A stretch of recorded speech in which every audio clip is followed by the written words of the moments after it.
Okay, in this lecture, we're going to learn the fundamentals of hypothesis testing. So, before I start, let's first understand what is a statistical hypothesis. Uh, it's a very simple thing. A hypothesis is a statement or claim about a population parameter. So it could be the population mean, the population standard deviation, some population proportion. It could be any statement about a population parameter. And hypothesis testing is a process that uses the sample statistics to test a claim about the value of a population parameter. So it's exactly what we've been doing all the time. We have a population parameter mu. Let's say for us, it will be also in this lecture, the population mean, and we will try to test some claim that is made about this mean using sample statistics. We will create a sample and find the statistics of the sample and use it to draw a conclusion about the population mean. So remember always that statistics really is a science about making decisions. At the end, all of what you've learned before is one thing, but this lecture is, in some sense, the most important lecture in this course because it teaches you how to start making decisions and draw conclusions when you do statistical studies and perform testing. Okay? And as usual, as you know, I try to put things that at the end of the lecture, if you come back and read, they will make sense to you. Okay, so at the end of the lecture, come back to this slide and look at it, and I'm sure that you will like it and understand everything that's written here. Okay, so let's start. The first thing is that Le'anud is suggesting to you to watch these videos that you see here in YouTube. There are 7 videos that I made about 1 year ago, and they were very successful, and they talk about hypothesis testing. But if you don't have time to watch all of them and you want to just concentrate on this lecture, then at least listen to what Le'anud is telling you. Watch part 1. In this part 1, you will learn about the null hypothesis and the alternative hypothesis and how to write them down and decide on the type of test that you want to do. Because you will see that this slide, for example, is the last slide in part 1. So here, let's say that if you add all the times in these parts, so the part 1 is about 19 minutes, part 2, 22 minutes, and so on, I believe that you will get around 1 hour and 45 minutes. If you want, and you could watch all of them before watching this lecture, it would be the best possible situation. But at least before you continue watching this lecture, make sure that you have watched part 1. Because this was made for you to understand the hypotheses and how to write them down. And this is, in some sense, the most important part in hypothesis testing. Okay? And this lecture will teach you how to go on afterwards. Plus, I will, of course, do some review, and when we're solving questions, you will see that I'm referring to this part 1 a lot. So look here, this is the last slide in part 1. If you watch it, you will see that when you write the alternative hypothesis, from the way it's written, if you have not equal, then it becomes a two-tailed test. If it's strictly less, it's a left-tailed test, and if it's strictly bigger, it's a right-tailed test. Of course, you don't know what I mean by two-tailed, left-tailed, or right-tailed. I will tell you, you have seen it, but we probably didn't call it right, left, and two-tailed. But now in this lecture, we will use this extensively.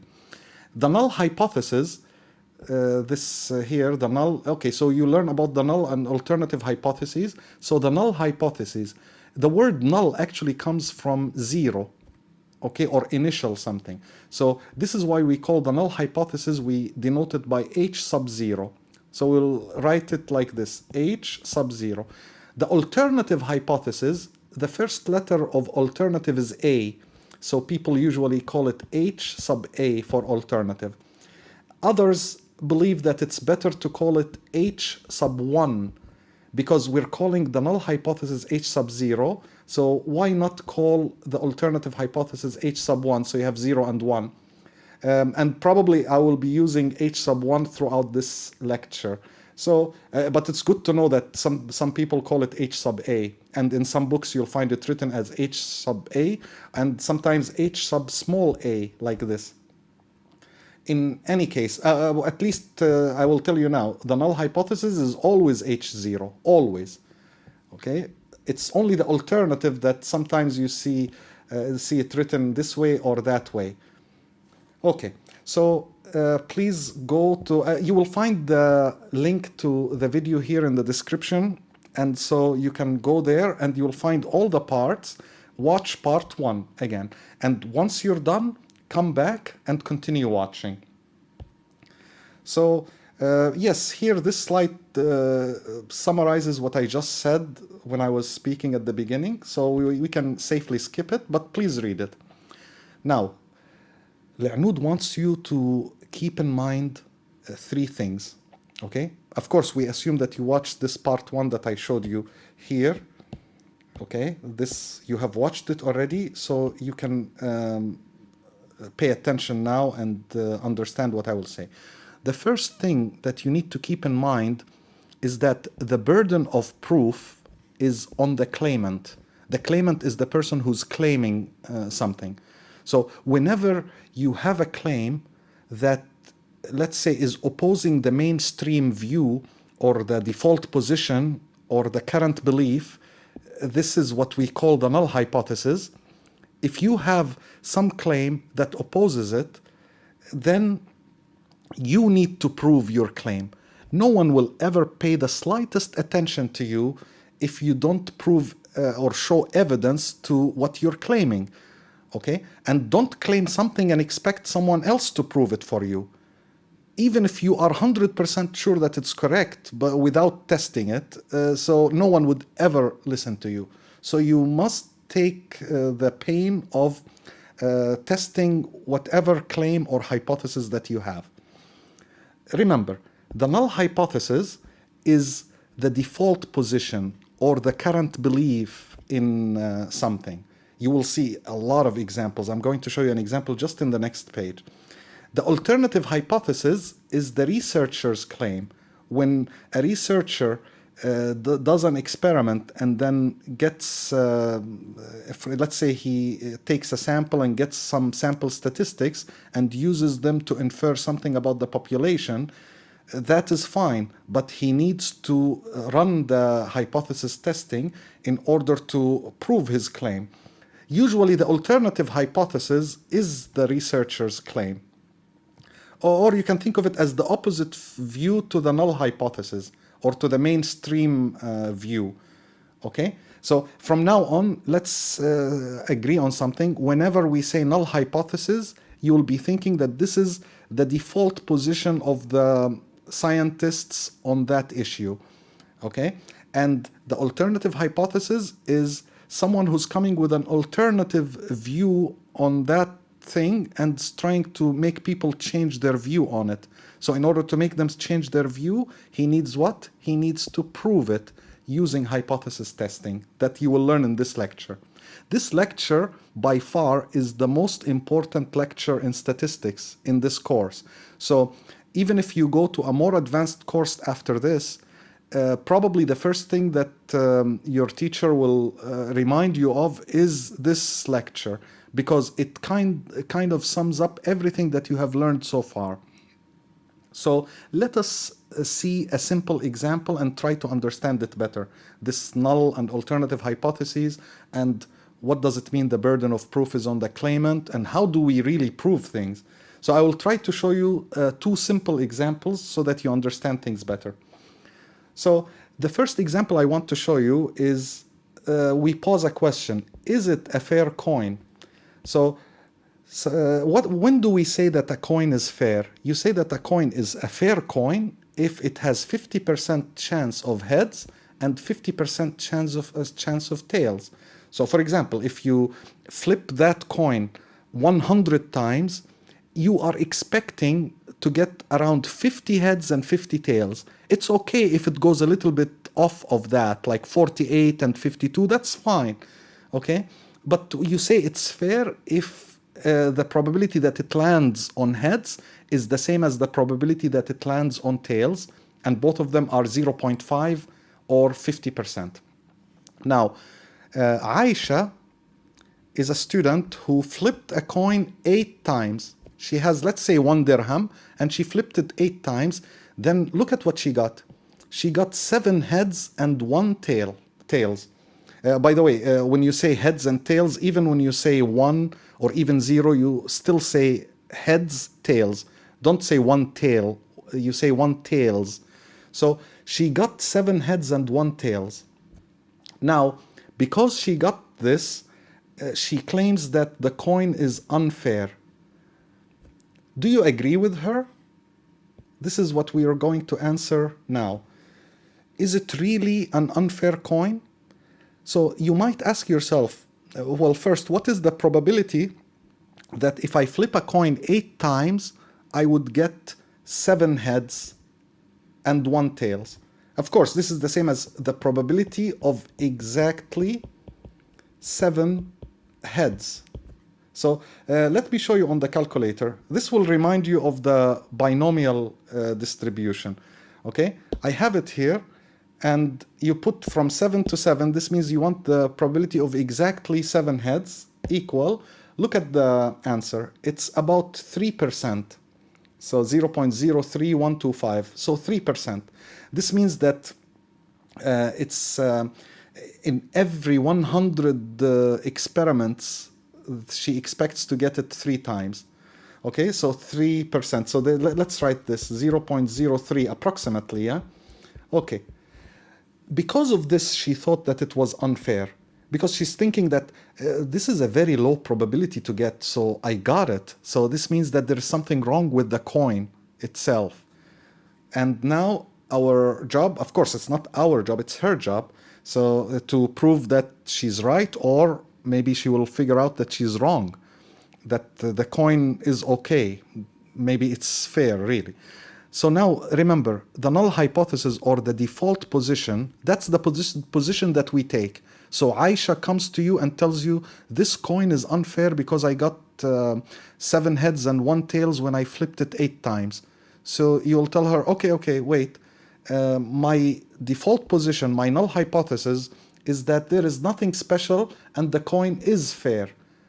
Now, Aisha, you prove that it's unfair. Don't just come and tell us it's unfair and give us an example. We want to see a solid statistical proof. So now, Aisha, what would she do? Aisha is the one who needs to prove her claim that the coin is unfair. That is the alternative hypothesis. So Aisha is kind of opposing the default position and is telling you that no, this coin is unfair. So the burden of proof will be on Aisha. She is the one who needs to prove it. So now, to test her claim, she needs to first choose a good level of significance alpha. Remember that level of significance? We studied it in the previous 2 lectures when we were talking about confidence intervals. And remember that the confidence level was 1 minus alpha. And so alpha is 1 minus the confidence level. This is just to remind you, we did it before. So she needs to choose a good level of significance alpha. So let's say that she chose alpha equal 5%. Now you might ask me, okay, can you at least tell me what are the good levels of significance? Yeah, I can tell you. People usually use 3 levels of significance. The best one is when alpha is 0.01, 1%. The second one is 0.05 that Aisha chose, and you can also choose 10% as your level of significance.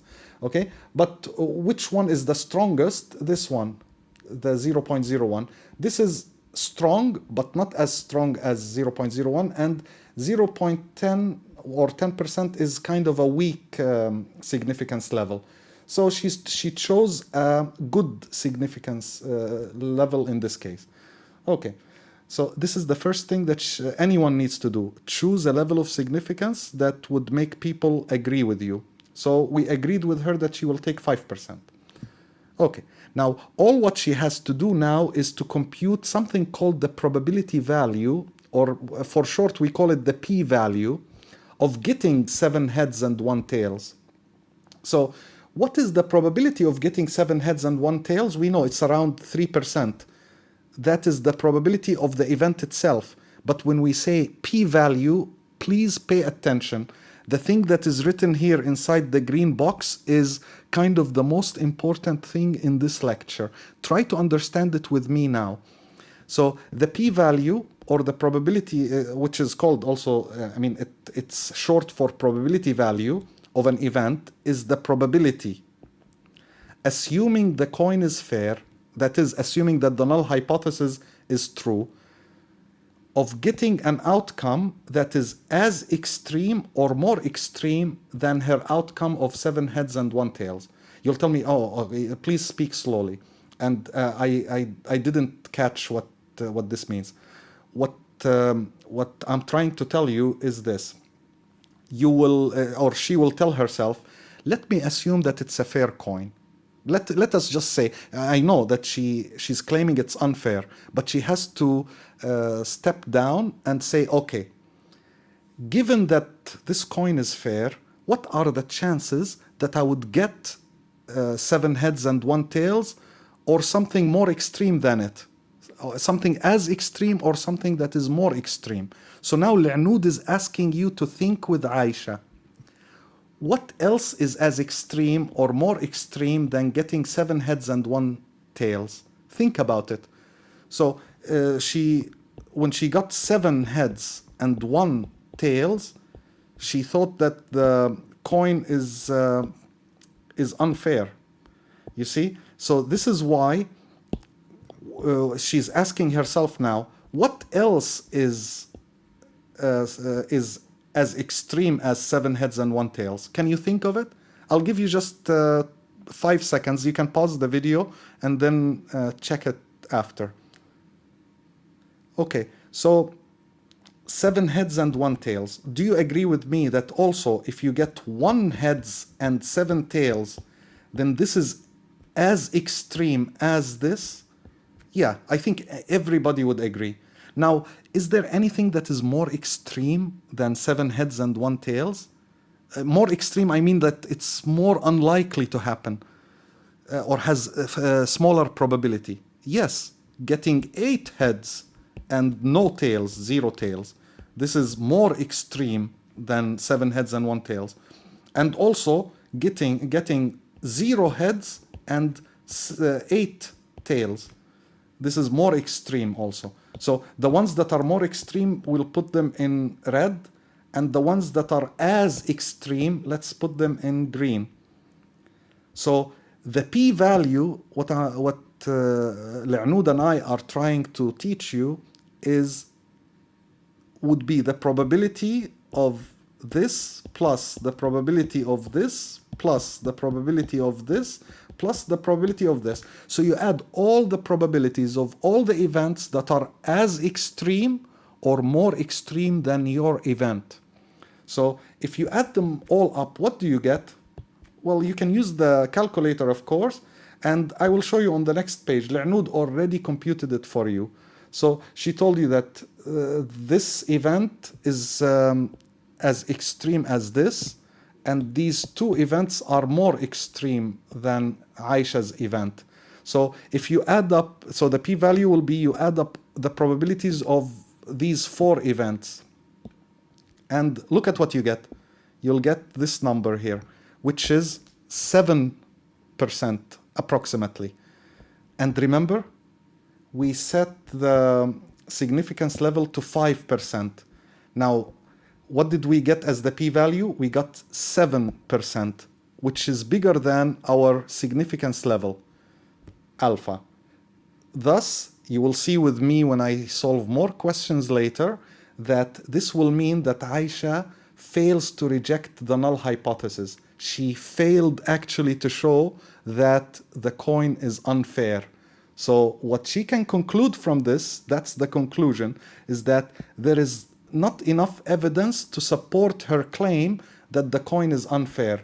So you can tell her, actually, the coin could be fair, and it could be that it just happened with you, because it could happen. This is an event that could happen. Yeah, the probability is small. The probability of getting 7 heads and 1 tails is 3%, but it could happen every now and then. Yeah, so it just happened with you, Aisha. So don't think that because of it, the coin is unfair. Okay, very nice. And here, L'Anud is also giving you the histogram for the probability distribution of the number of heads when you do 8 flips of the coin. Okay, so exactly what did Aisha add up? She added up the probability of 7 heads plus the probability of 1 heads plus the probability of 8 heads plus the probability of no heads, 0. When she added all of them up, so plus, let's put the plus here so you understand.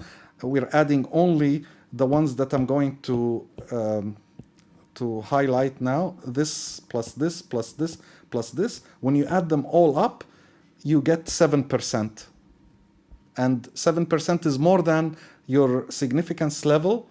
And so you fail to reject the null hypothesis in this case. Don't worry. At the end of this lecture, I guarantee you that you'll understand all of this. For now, just start having a taste for what hypothesis testing is all about and what is this p-value. A lot of people find it difficult to understand this p-value. If you understand this example, then everything that will come later, whenever I mention the p-value, you will always remember this example and it will make you understand things better. So please always come back to this example if you forgot what is a p-value. Okay, now our second example is this. A researcher claims that he found a cure for COVID-19. Oh, that would be really nice if it's true. Of course, for us to accept his claim, he needs to prove that his cure is statistically significant. So this means that he needs to run clinical trials and show us that the default position, the null hypothesis, can be rejected at a good significance level. So what is the null hypothesis in this case? The null hypothesis is that his claim is false and his cure doesn't work. Okay, so now I will stop and make you understand it. So this researcher came up with a new cure that he believes would work, and he did his clinical trials, and let's say that the clinical trials made him believe that it works. Of course, when he comes and tells us that he found a cure, we will not just jump and tell him, congratulations, you found a cure and so on. No. We will stop him and say, okay, our default position is that you are wrong. You need to prove that you are correct. So our null hypothesis is that his cure doesn't work and it's as good as a placebo. Okay? So a placebo, remember, a placebo is when someone is cured because they believe that they're taking medication. But usually it's a sugar pill, a pill that has nothing inside. Okay? That looks like the real pill. So what this researcher needs to do is he needs to get 2 groups of people and run his clinical trial for, let's say, half of the group, or usually you take more than 50% of the group and give them the real medication that you came up with.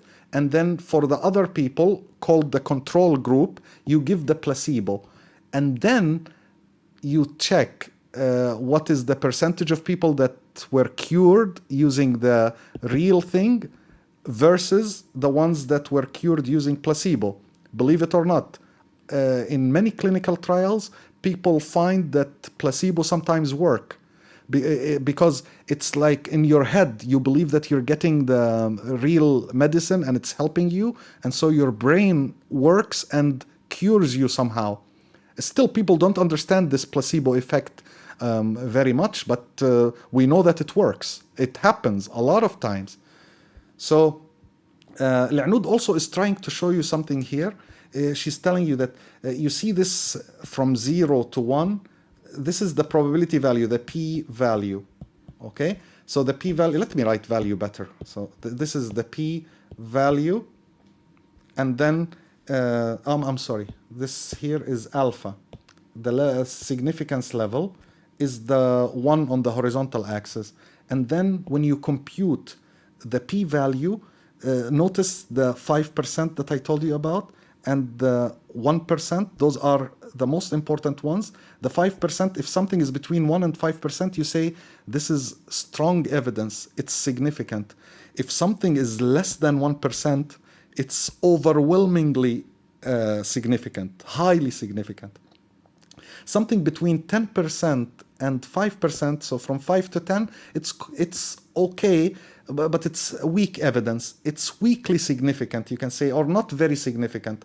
And of course, anything that is more than 10% for the p-value, all of these here are the p-values. If the p-value happens to be in here, then this is what you say. Okay, so the burden of proving that his cure works is on him, on the researcher. This is exactly what we call hypothesis testing. I hope that by now you understood what is the process of hypothesis testing. Now, let's continue with this researcher. And good news, there is an online calculator that can find the p-value for you, and so you don't have to do it by hand. You can just go online and get it. And I will show you, of course, everything when we get to questions and answers. So just we will read those 4 lines together. The default position is that COVID-19's recovery takes at least 2 weeks on average. This is our belief, that people usually get better or get cured after 2 weeks or more. It takes them more than 14 days, okay? Now, the researcher's claim is that his cure takes less than 2 weeks. So he's saying, I'm taking less than 2 weeks, or let's write in days, so less than 14 days. And our belief is that it takes bigger than or equal to 14. And this is the null hypothesis H0. So we're saying that mu is bigger than or equal to 14. The researcher is saying mu is less than 14. Of course, less than, because it has strict less, this will be a left-tailed test. Remember, the type of test, you get it from the alternative hypothesis, H1. When the clinical trials are finished, he found that his sample statistic is as in the pictures. So here I gave you 2 situations of what he might get. So his test statistic, it was a Z test, and he got his p-value to be 0.046. Notice that this number is less than the significance level that we put at the beginning. This was our alpha. So if the p-value is less than alpha, then this would mean that he can reject the null hypothesis H0, and it would mean that we immediately need to take him seriously and distribute his cure. So this means that his cure works, or his medication works. Very nice. And this is always the case. If you get that the p-value is less than the significance level, then you reject the null hypothesis, which is the default position that no, it doesn't work, the cure. So if you reject it, it means that there is evidence that it works. So good. Now, the second situation that I'm giving you here is when he uses a t-test. His statistics made him need to use the t-test, and he got the p-value 0.056. Notice that this is bigger than 5%. It's 5.6% if you want to know exactly. This is 5.6%, bigger than alpha. And since it's bigger than alpha, this means that he will fail to reject the null hypothesis, fail to reject H0. And if he fails to reject his H0, this means that we will not take him seriously. We'll tell him, okay, so you couldn't oppose the mainstream view, and so your cure doesn't work. So here, this means that cure doesn't work, or is not significantly working, if you want, doesn't work. Or there's nothing special about it. Okay, we will always do this when we do hypothesis testing, is compare the p-value to the level of significance, and if it's less, then you reject the mainstream view and you proved yourself that your alternative hypothesis is significant, so statistically significant. If it turned out to be, let's use another color, if it turned out to be less or bigger than alpha, then there is nothing. We will just remain with our initial or default position that the cure doesn't work. And so the researcher will have to find another medication or run other trials and see maybe he did something wrong, because there is always a chance that you made an error when you do the experiments. For example, so let's see. Now, how to interpret a decision. Actually, there is something that people say about the p-value. Notice, maybe you look at this slide here. The p-value is less than the significance level. So the p-value is kind of low. The lower it is, the better for the researcher.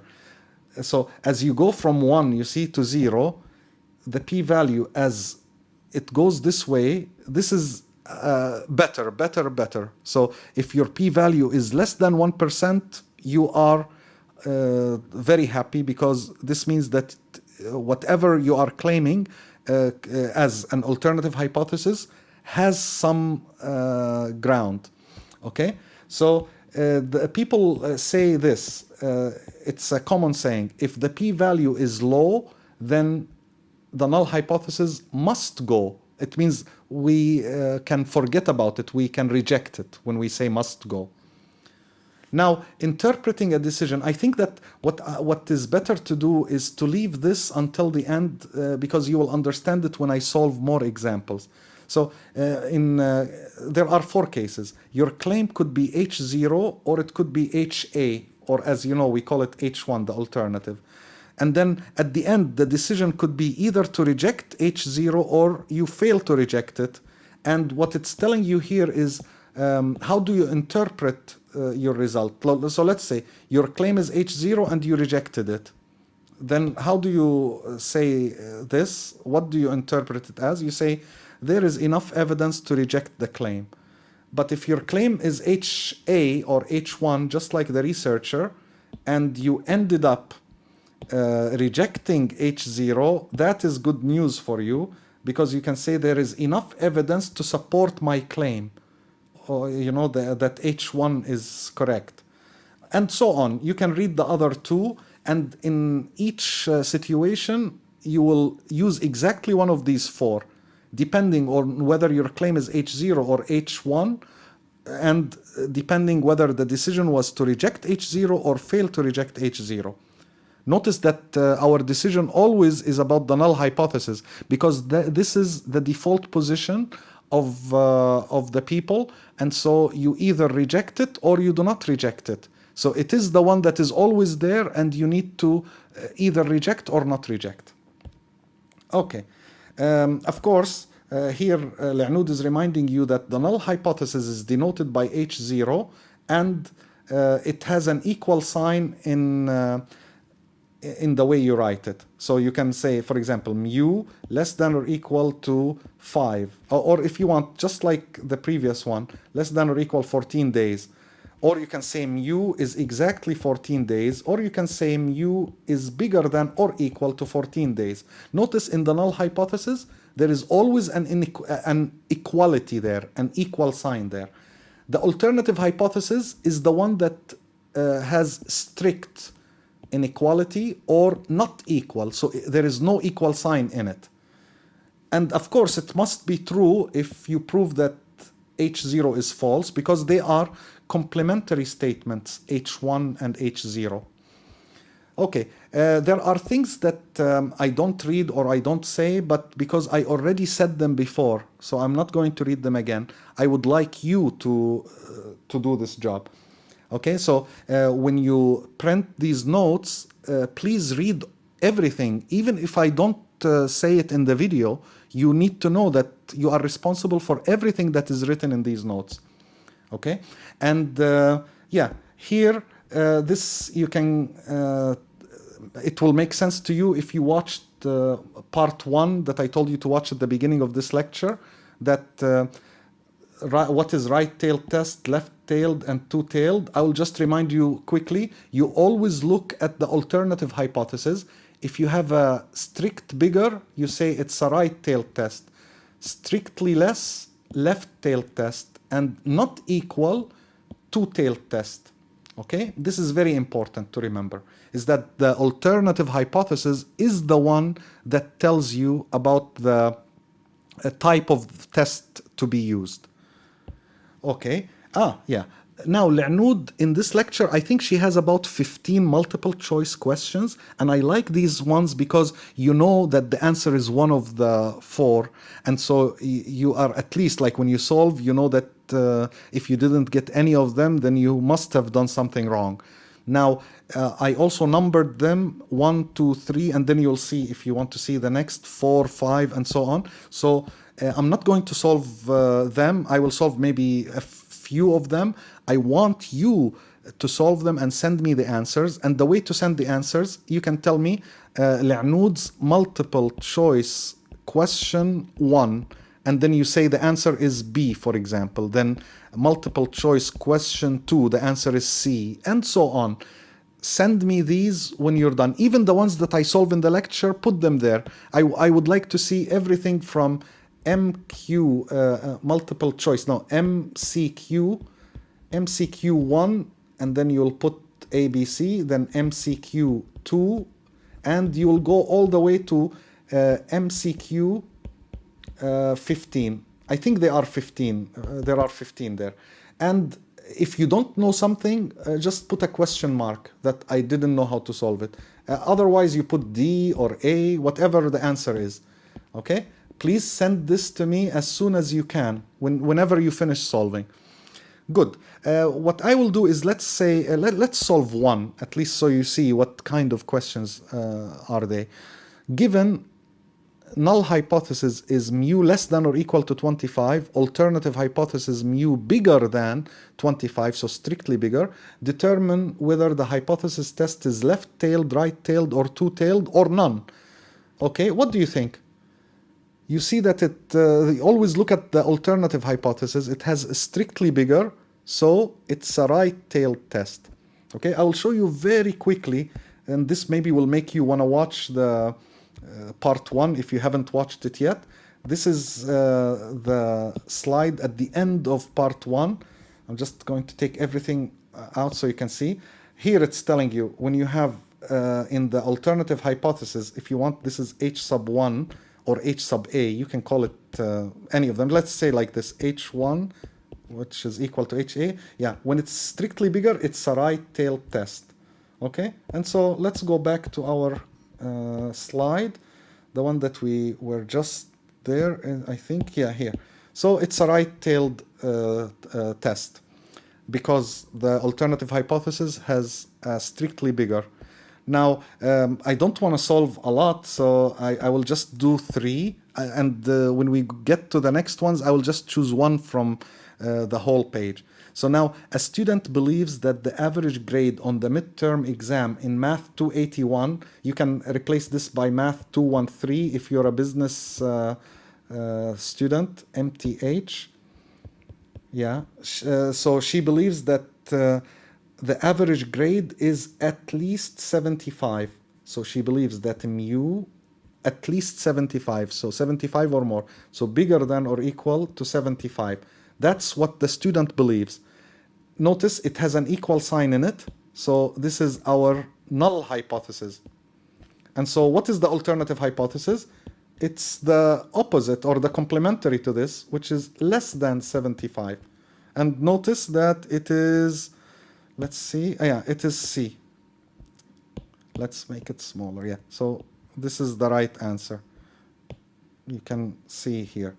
Okay, so when you write the null and alternative hypothesis, as you're reading, when you write them down, you see, choose the right answer afterwards. You'll see that it's one of the 4 choices.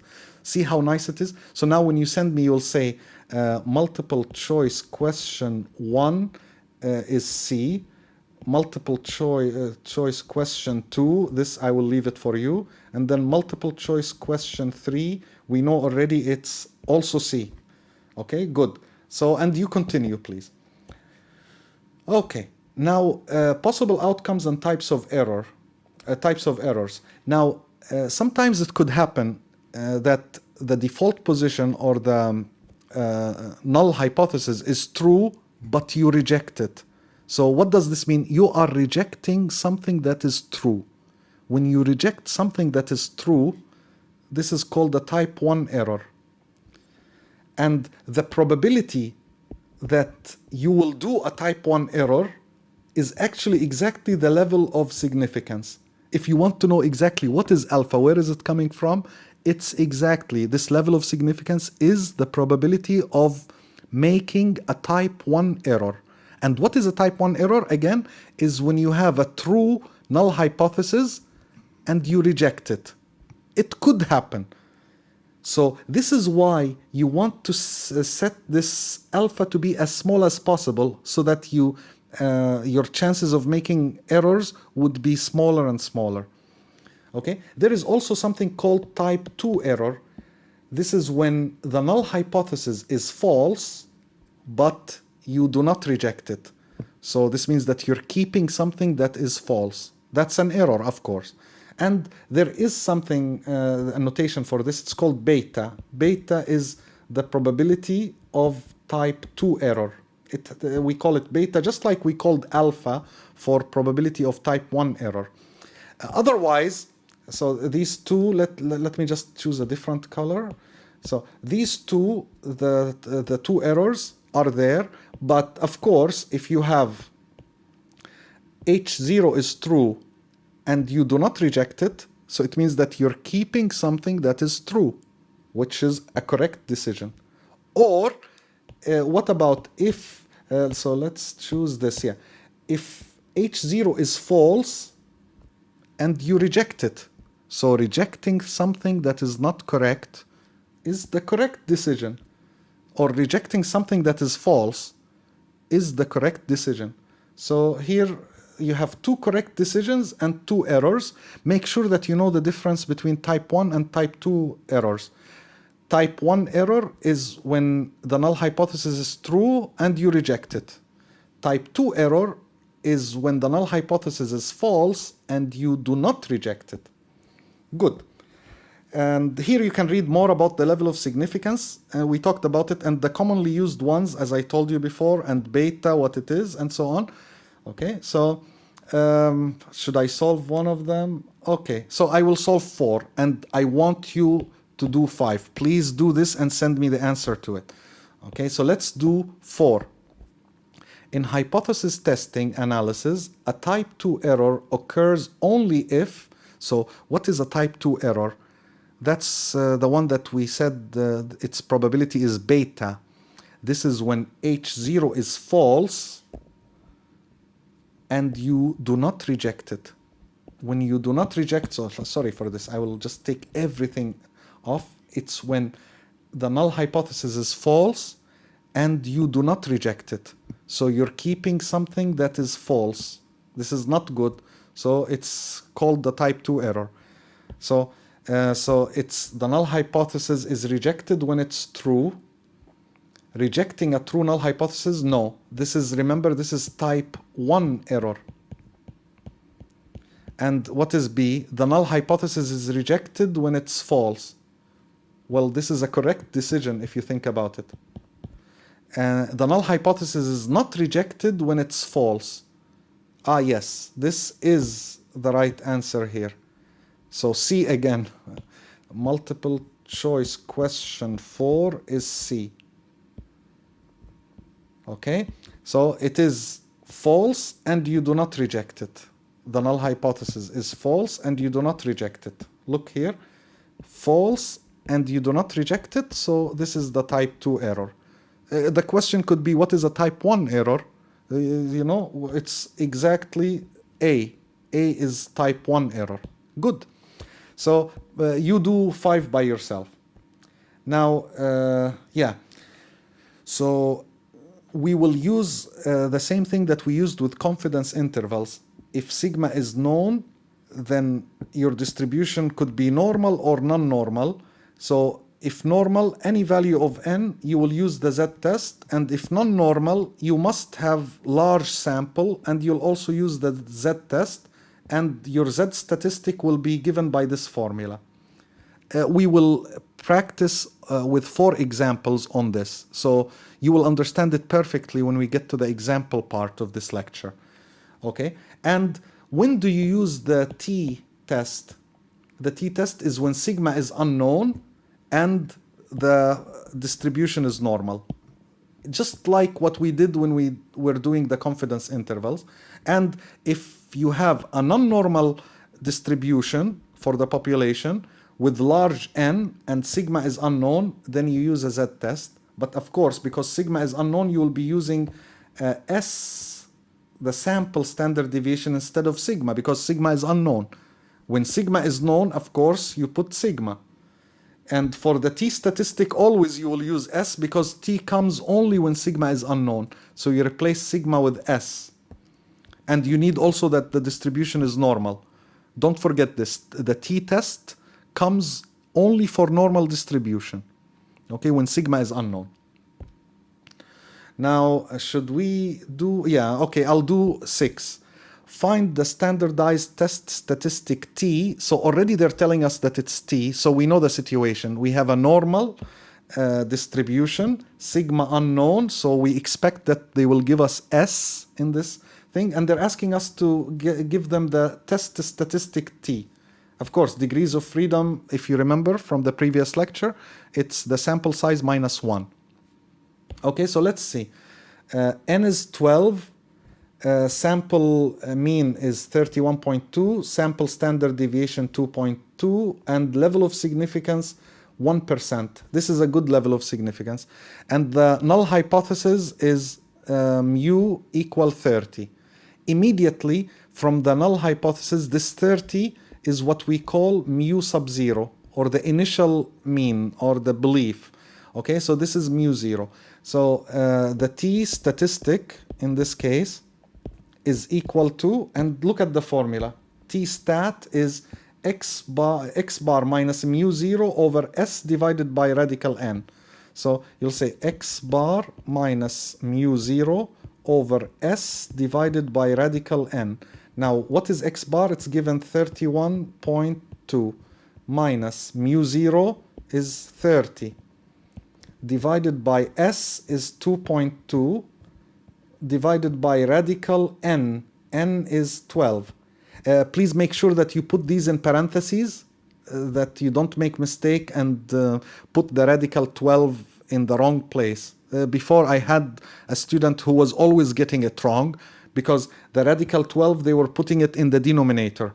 Okay, but notice that actually, because it's in the denominator of the denominator, it should be in the numerator if you want to simplify this formula. But if you know how to enter this on your calculator, in fact, 99.9% of students always get it right. It's just I'm worried about the 0.01%. Okay, so what is this equal to? Let's get the calculator. So the calculator now, we need a fraction, and then we have 31.2 minus 30 divided by, we need another fraction in the denominator, and we put 2.2 divided by radical 12 equal 1.8895. So if you do it to 3 digits after the decimal, yeah, you can see the answer. It must be A. Okay, if you approximate it to 3 digits. Good. And of course, I'm not going to do 7. You will do 7. Please do it while you're reading this lecture. Okay. Now, for testing hypotheses, we have 2 equivalent ways. One is by using rejection regions, and one by using the p-value, or what short for probability value. What I will do is I will concentrate on the p-value method or approach, but actually it's very similar to the rejection region approach. why am I skipping the rejection region approach? It's because if you read it by yourself, it's only 3 slides and you can solve the questions that come after. It's very similar to confidence intervals, the way that you do things there. And if you understand it deeply, you will see that at the end it's equivalent to the p-value method. So it wouldn't hurt to just do everything with p-value. That is why we will skip 1, 2, 3. Yeah. So then try solving Le'noud's multiple choice. So there is something that we need to do. Let me see. Yeah. 8 is here. So, okay, I'll just write 9 and then I will fix it before putting this online. This is question 9. I'll put it in blue. This is 9 here. And we take this out. Yeah. So let's continue. Le'noud here is teaching you the p-value. She's reminding you also that if the p-value is low, then the null hypothesis must go. We must reject it. Very nice. So here she's showing you the difference and what the p-value means for left-tailed test, right-tailed test, and two-tailed test. You can look at everything and understand it by yourself. Two-tailed test is when the the alternative hypothesis has not equal to. Remember, yeah? And the what is it called? The left-tailed test is when the alternative hypothesis has the strictly less. And the right-tailed test is when the alternative hypothesis has the strictly bigger than. Good. And you can see what P means, but it's if you go back and look at Aisha's example that I did at the beginning about the fair coin, things will make sense to you of why we're choosing this as the area that will give us the p-value. You just get your test statistic, and this is the probability of that test statistic. But look, you are taking everything that is as extreme or more extreme as your test statistic, and you're taking it also from the other side when you do a two-tailed test. And for left-tailed, your test statistic is here, and you're only interested on the left side, so less than, and that's why you take the things that are more extreme on the left side. For the right, you take the things that are more extreme on the right side. Very simple stuff. Okay, and we already looked at this. I'm keeping it here because it will help us when we solve the examples. Remember, the claim could be H0 or HA, and your decision could be either to reject H0 or fail to reject H0. Let me remind you, when do you reject and when do you fail to reject? It's in this making a decision box. Decision rule based on p-value. So use the following decision rule. Look, you ask yourself, is the p-value less than or equal to the significance level alpha? If the answer is yes, reject H0. If the answer is no, which means what? It means that the p-value is bigger than alpha. That's what no means in this case. Then you do not reject H0. Okay, good. And then you can find what you say in the question based on your claim and your decision. And Le'noud has 3 questions here. Maybe I'll solve just the first one. Let's do this. The p-value for a hypothesis test is about 3%, or this is like 3.4%. Okay. Do you reject or fail to reject H0 when the level of significance is 1%? So this is 1%. You ask yourself, which one is bigger, 3.4 or 1? Of course, 3.4. So our p-value in this case, which is 0.034, is bigger than alpha, and alpha is 0.01. And if the p-value is bigger than alpha, this means kind of like the p-value is high, not low. It's high, so you fail to reject. This means that fail to reject H0. Is it one of the choices? Yeah, it is the third choice. What's going on with this C? All the choices that I did so far turned out to be C. But don't think of it as that it will be the true for all of them. It just happened by chance.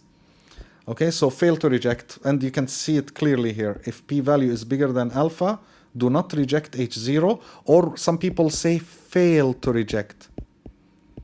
Fail to reject H0. Okay, good. So here also see, we write fail to reject, or some people write do not reject. It's the same exact thing. So please solve 11 and 12. Now it's time for you to take a short break. After this, don't worry, it will be just 4 examples that we will solve in detail, and that will be it for this chapter. See how nice it is? And I prepared some surprise for you after this break. So we will come back in 5 seconds. Pause the video now. I will come back in 5 seconds, but you can continue watching even tomorrow if you want, whenever you find time and you're not distracted. Okay, so we will do it in 5 seconds. Okay, now the surprise is that I collected everything that you need to know here, showing you also the calculator to remind you. So, of course, I assume that you printed out everything. Just for you to know, is the summary of the testing procedure is 5 slides. So the first 4 are reminding you of things like how to compute the Z-stat or T-stat, that's the test statistic. What is the p-value?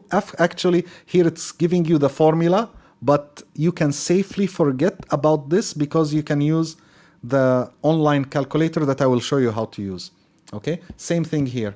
You can use the online calculator. And of course, it reminds you of null and alternative hypotheses and how they're written. And then this is the same slide that we saw. I think this is the 3rd time we see this slide. But because it's important, it's telling you exactly what to do with the p-value. That's why I kept it 3 times. And how to interpret a decision. This is at the end is your conclusion. So it's the most important thing after you do the p-value and compare it to the level of significance. At the end, what matters is that you interpret a decision or make a conclusion about whatever you're investigating in the hypothesis testing. So this is the most important thing that you need to always keep with you when you're solving questions. And then reminding you of what is a type 1 error and type 2 error. I talked about this before, so you can go back to the place in the video, in this video, where I talk about it. And we even solved one of the multiple choice questions by La'nood about it. And now the surprise. This here that you see, I would like you to print 18 copies of it, because there are 11 homework questions, homework exercises, and there are 4 examples that I'm going to solve now, and there are 3 multiple choice questions by La'nood. All of them would require you to do the process of hypothesis testing, but notice that here I'm giving you everything that you need to write, and when you see me solving the 4 examples, you will know that this is very nice. Okay, so please print as many copies of this as you can, because you will always use it when you solve hypothesis testing problems. Okay, good. So now La'nood's multiple choice exercises, because they have the right answer as one of those choices, I'm going to leave those 3 multiple choice exercises without solving any, because you just can use this sheet and solve them using the way that I'm going to solve the 4 examples. There is 1, 2, 3, and 4 examples. Then we get the exercises and we're done. So let's start with the first example. Of course, the first thing you do is to write the given. So as we're reading, we will write the given. So the number of concurrent users for some internet service provider. Remember, internet service provider, you can abbreviate it as ISP. Okay, and the number of concurrent users for some ISP, this will be our random variable x, has always averaged 5,000. This means 5,000 people. So the average mu is 5,000. This is the population, because they tell you has always averaged. So this means that they know that this to be kind of a fact. With a standard deviation, this is population, so this will be sigma, the population standard deviation, 800. Now, After an equipment upgrade, the average number of users at 100 randomly selected moments, so the sample size that we're taking here is 100. Okay, so here, here, and here, yeah. So what is it? The average number of users is 5,200. So X bar, the average number is 5,200. Does it indicate at a 5% level of significance? So they're telling you to use alpha equal 5%, 0.05. Does it indicate that the mean number? So the question is, does it indicate the mean number of concurrent users has increased? Because we did a sample, you know, the company itself did it, and they believe that it's 5,000. But now you took a sample and you found that it's 5,200. And you took 100 random times, and you found that the average number of people that were in these 100 times was 5,200. So you believe that this is significant, that it might be that the internet service provider is not aware that the number has increased. So you want to draw their attention. So let's see. First, sigma is known. Good. So we know that we will use a z-test. Definitely. When sigma is known, it's a z-test. It's not a t-test. Remember, t-test is when you have normal distribution and sigma is unknown. Okay. So now what is the claim? The claim here is that you are saying that I believe that the average or the population mean is actually bigger than 5,000. Why are you saying this? It's because you did an experiment and you found that the average was 5,200. So you're thinking it's 200 more. So this should be that there has been an increase in the number of concurrent users.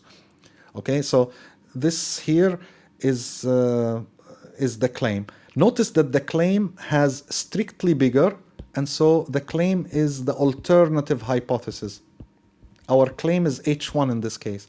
And notice also that you always take the number that is cutting the cutoff between the null hypothesis and the alternative hypothesis. The number that you see here written, this is your mu0 or mu node, as people call it. Okay, so it's 5,000. Now, what is the null hypothesis, H0? Let's write it with black. So it's mu. So first write the one that's given. So mu bigger than 5,000. That is our alternative hypothesis. So the null hypothesis becomes mu. You can say less than or equal to 5,000. But I want to just tell you one thing. This less than or equal, in fact, since the internet service provider is telling you that it's equal this, they have the belief that it's equal, and you're telling them that no, it's bigger. So you can actually leave this as equal. And if you don't want or you didn't understand, you can just say less than or equal. That's fine. If you just don't want to get into trouble. But yeah, I think that it's obvious that this is the case. But no problem. Keep it like this. Now, what is the type of test? Remember, the type of test, you do it using the alternative hypothesis. You see it has strictly bigger. So can you guess which one of them will it be? Yes, I think you guessed it right. Right-tailed. It will be right-tailed, so take out the other two. Okay, so it's here, this one. So we have a right-tailed test. And now what is the test statistic? Remember, it's a z-test. From the beginning, we knew it's z-test because sigma is known. And so we don't care whether it's normal or not, the distribution, because once sigma is known, I will just show you quickly. If sigma is known, you will use the z-test. Okay? Not applicable, this is when you have a small sample and non-normal distribution, but you will never see something like this, at least in this course, unless we want to tell you when is it that you cannot use or when things are not applicable. But to solve a question, you cannot solve a question that has a non-normal distribution and a small sample. This cannot be solved with what we have learned so far. Okay, good. So now we go back to the question. And the test statistic for us is a Z stat. So remember, Z stat is what was it? It was x bar minus mu 0 over, now sigma over radical n. And so let's write this down. So it will be x bar is 5,200 minus mu 0, where is it? Yeah, we write it here, yeah? Remember, it's 5,000 minus 5,000 over sigma. Sigma is 800 divided by radical n. N is 100. If you do this, you will get that the Z statistic is 2.5. Please do it on your calculator and check that I'm getting the right answer. Okay, I did it ahead of time so that we don't spend time showing you the calculator on something trivial, easy. You see? Now, what the p-value, we need to compute it. Now, what is the p-value? P equal, and now our Z stat is 2.5. So now watch. You will go to the online calculator, and this is a Z stat. So we need a normal distribution. I will show you. So here, notice that you will open it on normal distribution. What this means is that it's the one that allows you to use the Z. So here, you see, the one that allows you to use the Z value is the one that has normal distribution on it. If you go to the T distribution, you will see that it's giving you the T value. Okay, so always go to normal when your test is a Z test. Click on normal. You don't need to understand this. I mean, the mean and standard deviation 0 and 1, because this is the standard normal. What I mean, you don't need to understand how the p-value is computed here, because we want to do it with the online calculator. But if you want to see the formula for how to compute the p-value, you can. So what was the Z value? It was 2.5. So you'll put here 2.5, and it's a right tail test. So you'll put right tail here. You see, 2.5 and right tail, it's giving us the p-value is 0.006. Okay, so I will write it down. The p-value is 0.006. Now, all what you have to do now is compare it to alpha. Where was alpha? At the beginning we wrote it, the level of significance. See, and it gave it to you here, 5% level of significance. So now compare, is 0.006, of course, it's less than alpha, which is 0.05. It's less than alpha.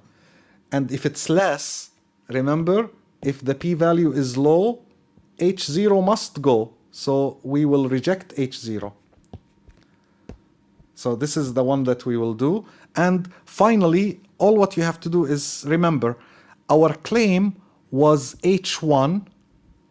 Look back at the claim. The claim is H1, and you ended up rejecting H0. So you will go like this, just like I'm showing you. Your claim is H1. You can change this A and make it 1 in your notes, okay? Because we said alternative hypothesis can be written as H sub A or H sub 1. And we rejected it.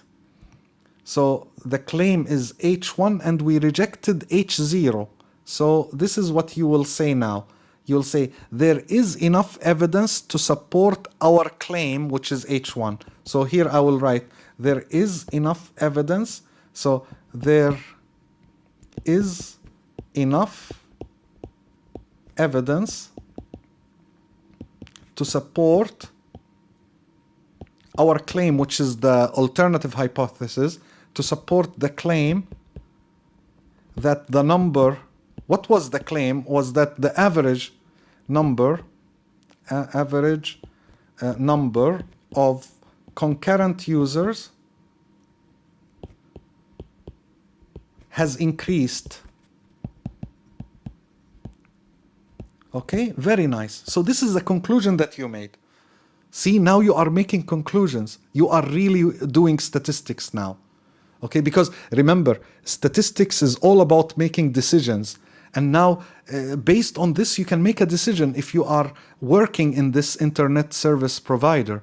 The number of users is increasing, so this means that you are getting more, you will be getting more money, and so you will have to think of things to do based on this.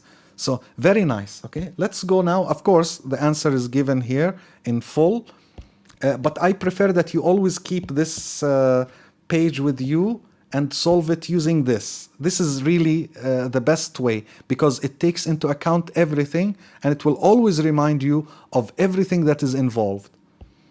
Okay, good. So now the second question is, Oasis company bottles soft drinks using an automatic filling machine. Okay, I'm giving you an example here of something that I found that Oasis makes. Okay, it's lemon and mint. Yeah, I feel like I want to drink it now. So when the process is running properly, yeah, the mean fill is 450 milliliters per can. That's why also I found 400 milliliter bottles, but it's okay. The question is asking about cans. Bottles look better anyways. So here it's telling us that mu is 450. I'm not going to write the units because it will take space and I need all the space that I have. So 450 milliliters per can. The machine has a known standard deviation of 7.5 milliliters. So sigma is 7.5. There were no samples or anything. This is for the machine, so it's for the whole population of cans that you have 7.5 milliliters. Each day, the company selects a random sample of 36 cans, so our sample size is 36, and measures the volume in each can. They then test to determine whether the filling process is working properly. So they want to make sure that, we want to make sure that you get exactly 450 milliliters in the can. We don't want it to be very far from this. So what conclusion should the company reach if the sample mean is 450.75, so X bar is 450.75 milliliters at 5% significance level, so alpha is 0.05. Immediately, you can guess if sigma is known, we use a Z test, and so forget the T for now. And what is the claim here? The claim by the company is that our population mean is 450 milliliters, okay? And because it has equality in it, this would mean that this is the null hypothesis H0. Very nice. And what is mu0?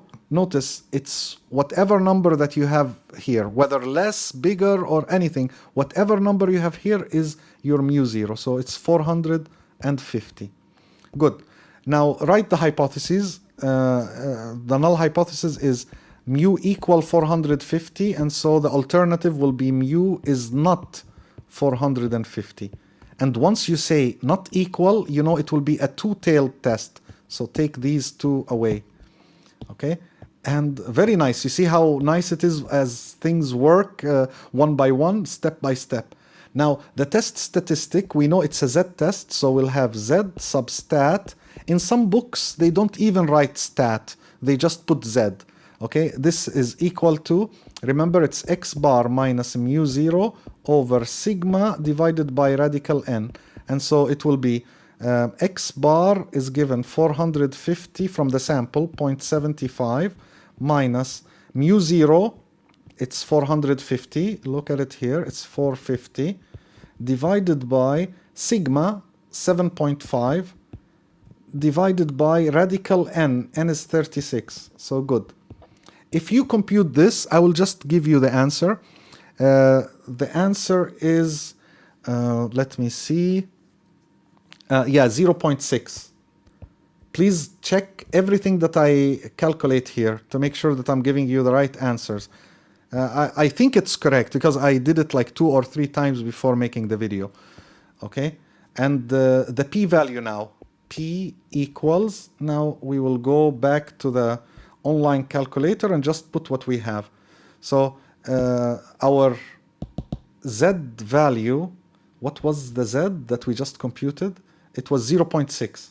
So 0.6, and we have a two-tailed test. So you put 2 tails. See, the p-value is given now, 0.549. So p-value is 0.549, and compare it to alpha. Remember, alpha is here. let's just make it bigger. Alpha is here, it's 5%, and we got that the p-value is more than 5%. It's 5.49. So this is bigger than 0.05, which is alpha. So p is big. It's not low, it's high. So we fail to reject H0. Okay, so this means that we fail to reject H0. And what was the claim? Go back to the beginning. The claim is the null hypothesis, and you ended up failing to reject it. So you claimed something and you didn't reject it. So what you can say, of course, you go back here. So our claim, let's take this off now. Our claim is H0, and we failed to reject it in this example. So this will be our conclusion here, the interpretation. Okay, so we can say there is not enough evidence to reject the claim. So here you'll say, so therefore the conclusion is there is not enough evidence, please watch how I will write it, to reject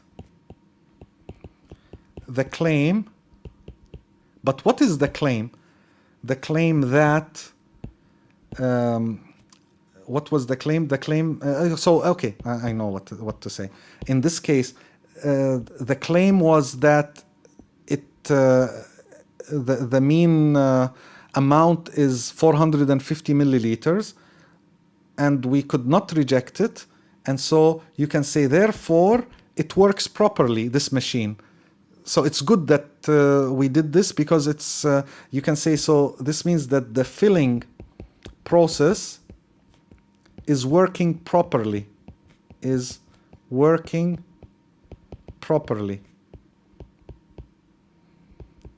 So this is the conclusion that you reach. So there is no action needs to be taken. The machine is working fine. See how nice it is? It's giving you something very important. You know, if you are the head of this company, of the Oasis company, you would like to know the conclusion to this. And that's why every day you take samples and check to make sure that the machine is still working fine. Okay, this you can do it, of course, with any kind of machine that is producing something. Okay, so don't just think of it as for this example. You can do it with printing machines and other things. Okay, and yeah, the answer is given here also. And here it's telling you, and we conclude that the filling process is working properly. And we do not reject the null hypothesis. So, or I said here what failed to reject the null hypothesis, the same thing. Good. Now, the third example is a traffic department office claims that the mean wait time, so here our random variable is wait time, is less than 14 minutes. So they're telling us that mu is less than 14 minutes. Now, they claim it. So immediately you can say it's the claim also, less than 14 minutes. Notice that this is the alternative hypothesis. Just all of this comes immediately. And notice that mu0 is 14. You always take the number that you see after the mean. Okay, so continue putting the given. So a random sample of 10 people, so n is 10, has a mean wait time of 13 minutes. So x bar is 13 with a standard deviation, that's a sample, of course. So s is 3.5 minutes. Good so far. At 10% significance level, so we're choosing alpha to be 10%, 0.10. Okay, I just want to make sure you don't read it as 20, so I'll do it again, 0.10, so 10%. What is it? Test the office's claim. So their claim is the alternative hypothesis. And so let's write it. So the alternative hypothesis is mu less than 14. Therefore, the null hypothesis is mu bigger than or equal to 14. And now from this strictly less than, you can see that it should be a left-tailed test. So this is a left-tailed test. So take out right and two-tailed. And so now we know a lot already. Is it a Z or a T test? assume that the wait time is normally distributed. Of course, they're telling you normally distributed because it's a small sample and sigma is unknown. You see? So it must be a normal distribution for us to be able to answer the question. Good. So this means that it's a t-test, and take out the z here. This is a t-test. So the test statistic t-stat is, it will be x bar minus mu 0 divided by s now, because we don't have sigma, over radical n. And so x bar is 13, mu 0 is 14, s is given 3.5, divided by radical n is 10. Okay, and if you compute this, I will just give you the answer. It becomes negative 0.904 if you do it to 3 digits. Okay, always make sure that you do these computations with me. You can pause the video to check. You must check that this is correct. So the p-value now, p equals, and now let's go to the online calculator and put t, of course. Now you go here and put students t. Okay, I just want you to see. Click on it, make sure that you see the t. And now you will put in where you see the t, you'll put the t that we just computed, this negative 0.904. So you'll put negative 0.904, 4. And yeah, degrees of freedom. Do you remember? Our sample size is 10. So degrees of freedom, how much? Correct, 9. So you put 9. And our test is left-tailed. So you'll put here left tail. And look, your p-value is 0.195. So this is 0.195. Compare it to alpha. Alpha was 0.10, so 10%. This one is about 19.5%. So this is bigger than alpha, 0.10, which is alpha. So if the p-value is high, you fail to reject H0. And so take out this. Good. So we failed to reject H0. So what do we say now? We're going to say that therefore, there is not enough evidence. You can check this on the page that I showed you before. There is not enough evidence to support the claim, because our claim was H1, okay? So there is not enough evidence to support the claim. And so this means what? This means that, okay, what is the claim? There is not enough evidence to support the claim that the mean wait time, what was the claim? The mean wait time, they told you it's less than 14 minutes, but you proved them wrong. So you'll tell them there is not enough evidence to support the claim that you're telling me that mu is less than 14. Or you can say that the mean wait time is less than 14 minutes. Very nice. So this is the conclusion. And so you can say that the traffic department office will have to do something in order to fix this. They cannot keep on saying that the wait time is less than 14, and when you do samples and you check, you find that no, there is something wrong with what you're saying. Even though your sample mean was 13, a person might jump to the conclusion that 13 is less than 14, so maybe they're right. No, we showed that their claim that the mean wait time is less than 14 there is not enough evidence to support it. Good. Now the last example is this. Abu Dhabi Fire Department aims to respond to fire calls in 4 minutes or less. So they want their mean response time to be less than or equal to 4 minutes. Very nice if they can get it. So, and probably they get it. Let's see. Now we will test what they're saying.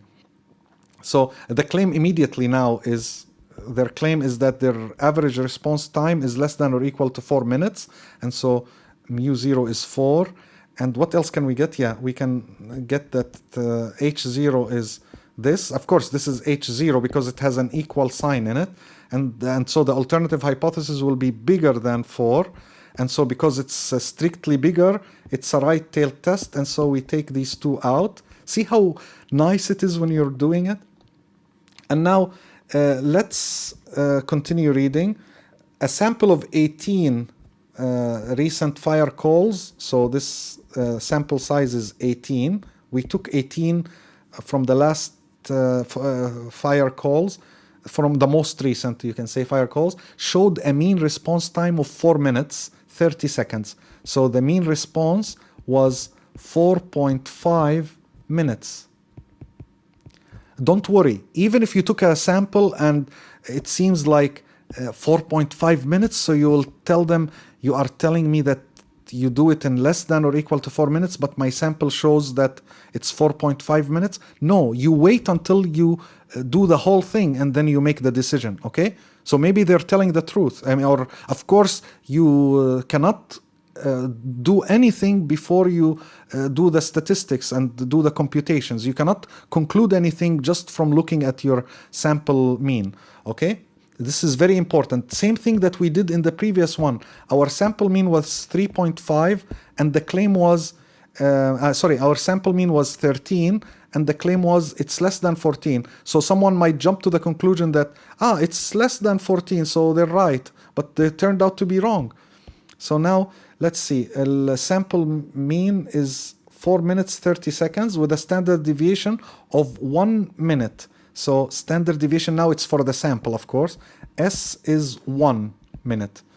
Assume response times are normally distributed. Of course, you expect them to tell you normally distributed because the sample size is small and sigma is unknown. You are getting S. So this will be definitely a t-test. So forget z-test. And what else is given? They're telling you the significance level is 1%. So alpha is 0.01. Let me put alpha in red so that you see it, because we will, or not red, in orange, because we will use it at the end. Alpha is, we want 1% significance level. As you know, the lower the significance level, the better the results will be, okay? And so, and remember, we take usually 1% or 5%. When you take 10%, it's weak evidence. It's better to always take alpha to be 5% or 1%. 1 is even better than 5. Good. So in this case, everything is being done well. So now what is the test statistic? We know that it's a t-test. So t-stat is x bar minus mu0 over s divided by radical n. And so x bar is 4.5 because it said 4 minutes 30 seconds. So you write it in terms of minute as 4.5 minus mu0 is 4 over s is what? S is 1, the standard is sample standard deviation, over radical n is 18. Okay, and please do this on your calculator and check that you get, in this case, 2.12 to 2 digits. 2.12. That will be our t-stat. Therefore, our p-value is, and we need to use the online calculator. So our t-stat is 2.12, and yeah, the sample size is 18. So immediately, you know from this, how many degrees of freedom do we have? df is 17. So you'll use 17 for degrees of freedom. So now the t-value is 2.12. The degrees of freedom 17, and it's a what? It's a right tail test. So you'll put right tail, and this is what you get. So you'll get that the p-value is 0.025. So this will be 0.025. So it's about 2.5%. This one is what? It's bigger than the alpha. Remember, the alpha is 0.01. So this is bigger than 0.01, which is alpha. So because the p-value is high, we fail to reject H0. When I say high, I mean in terms of alpha. It's higher than alpha. And so in this case, we fail to reject H0. And what was the claim here? The claim is H0 itself. So let's see. You claimed something and you couldn't reject it. This means that you're telling the truth, or that what you're saying is correct. So you can say, therefore, there is not enough evidence to reject the claim. Evidence to reject the claim of the Abu Dhabi AD Fire Department FD. Let's write it ADFD, Abu Dhabi Fire Department. We don't have enough evidence to reject what they're saying. And so this means that their goal is being met. The goal of responding in less than or equal to 4 minutes to fire calls is being met. Is being met. And as you know, always things in the UAE, especially when things have to do with emergency, they respond immediately. It's one of the best countries in the world in terms of this, fighting fires. This is, one of the best. And the solution is given here. Then you have the exercises. Now for these, we have 11 exercises. You see the 11 exercises? I would like you to solve all of them and send me your answers. I will post the answers later when I make the video on the exercises. I will make a separate video solving from these exercises. There are 11, so maybe we will solve about 4 or 5, but I will give you the solutions to everything. What I would like you to do is, please, before I post the next video, try to solve as many of them as you can, so that when I post the answers, you can check if you answered it correctly or not. And in order to do this, don't forget, please print out this page. You saw how nice it was in solving all the 4 examples. If you have it in your hands, you will never forget the process. And this is the most important process in statistics. So it's good to have this with you all the time. And send me the answers to whichever ones you could solve. And finally, we finished this lecture. So thank you for watching. Please subscribe to my channel if you haven't done so yet. Put the notifications on so you know when I make a video. And like this video, please. La'nood is even telling you, please like the video. Okay? And take care.